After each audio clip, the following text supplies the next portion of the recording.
In this tutorial, I'll show you how to count unique values from comma-separated data in Google Sheets using a simple and efficient method. Start by selecting a blank cell where you want your clean list of unique values.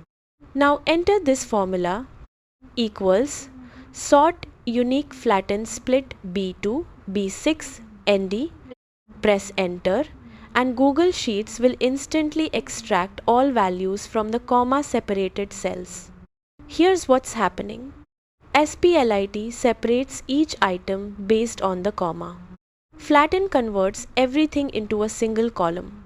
Unique removes duplicates. Sort organizes the final list alphabetically. If you only want the count of unique values, use this equals counter unique flatten split B2 B6A. Press enter and you'll get the total number of unique items.